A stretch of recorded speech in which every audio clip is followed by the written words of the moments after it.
It's story time with Miss Tracy. Hello friends, today we are going to read a story about the Littlest Pumpkin. I need to get my glasses so we can see who the author was, who wrote the words to this story. This story was written by R.A. Herman and illustrated, that means this person drew the pictures, illustrated by Bettina Ogden. So we're going to find out about the Littlest Pumpkin because we're now almost having fall and fall weather, and it's so fun because pumpkins, guess what, are ready to be picked in the fall. That means they are ripe. If you can remember that word, ripe, ready to be picked. Let's find out about the Littlest Pumpkin.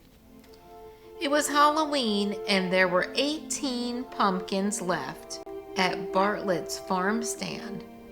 Oh my goodness, do you think we could count 18 pumpkins?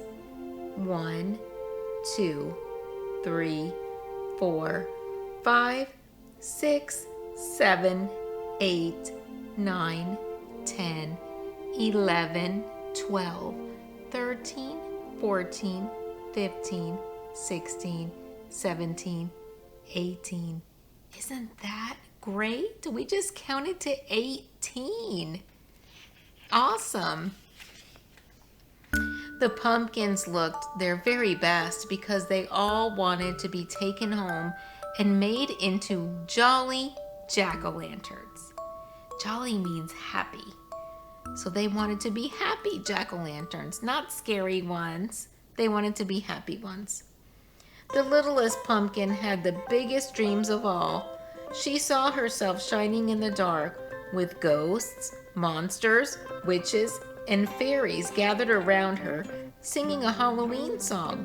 And today was the day when all her dreams were going to come true. That's exciting. Maggie dropped by the stand on her way to school just as it was opening. "I want the biggest pumpkin you have for my class party," she said, looking at the pumpkins on display. She didn't even take a glance at the littlest pumpkin. Glance means she didn't even take a look at it. The pumpkin Maggie chose was so big, Mr. Bartlett had to help her put it in her mother's car. Then the twins arrived.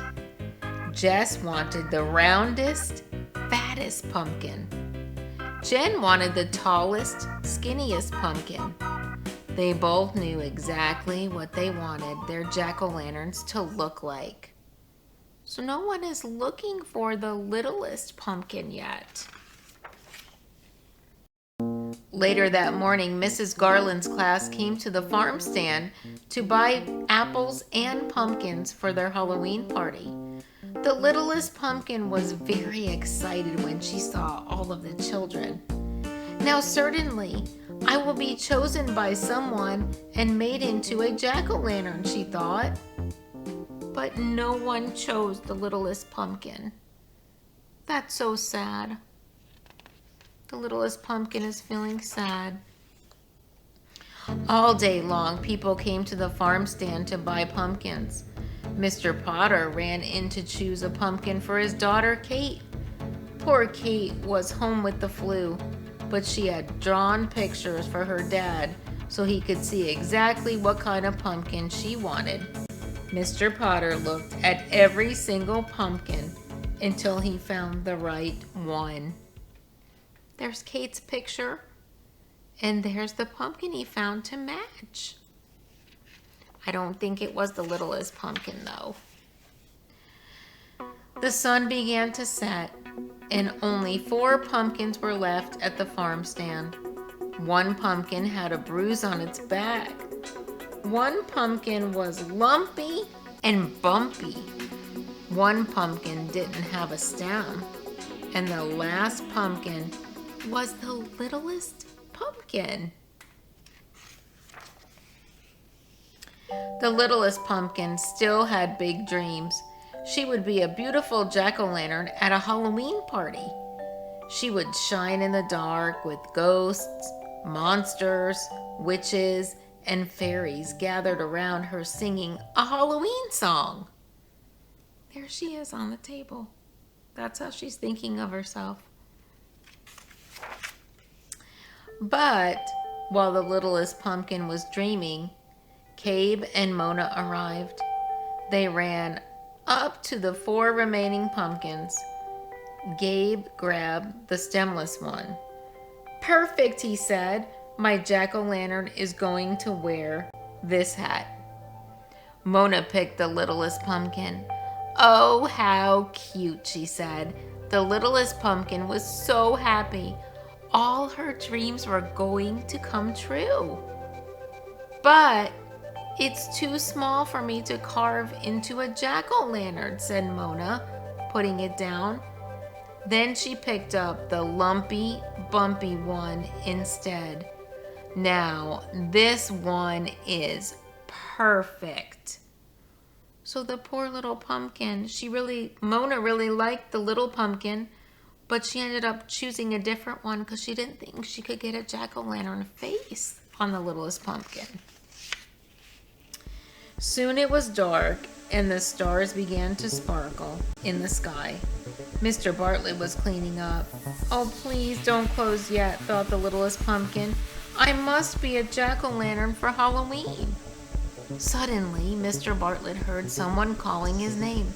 "Mr. Bartlett! Mr. Bartlett!" It was Sam. "Please wait," said Sam. "I need a pumpkin for my party tonight." Do you think the littlest pumpkin is going to get a home and be a jack-o'-lantern?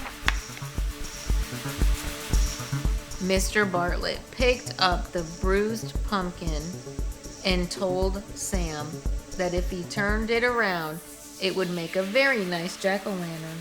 Sam agreed, and with that, Mr. Bartlett closed the farm stand. So there in the dark, on Halloween night, sat the littlest pumpkin. She was left all alone. That would be so sad, wouldn't it? Or so she thought. So somebody else is still there.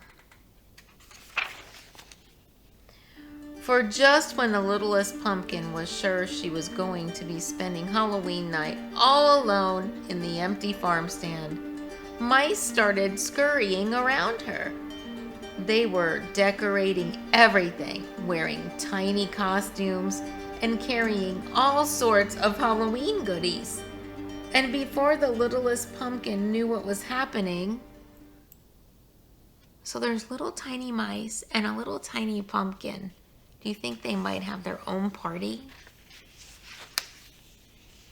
She found herself in the middle of a Halloween party. Mice dressed in costumes were bobbing for cranberries, playing pin the tail on the squirrel, and eating cheese and crumbs. Then the best thing of all happened. The littlest pumpkin was turned into a jack-o'-lantern. She was shining in the dark with ghosts, monsters, witches, and fairies gathered around her, singing a Halloween song. And all her dreams had come true on Halloween night.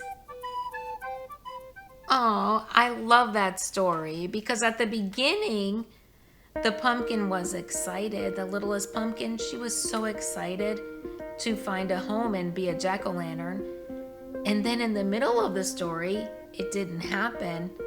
But at the end of the story, all of her dreams came true.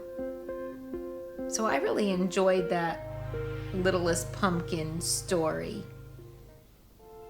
Thank you for sharing our story today, and we'll see you next time. Bye. Thank you for joining Storytime with Miss Tracy.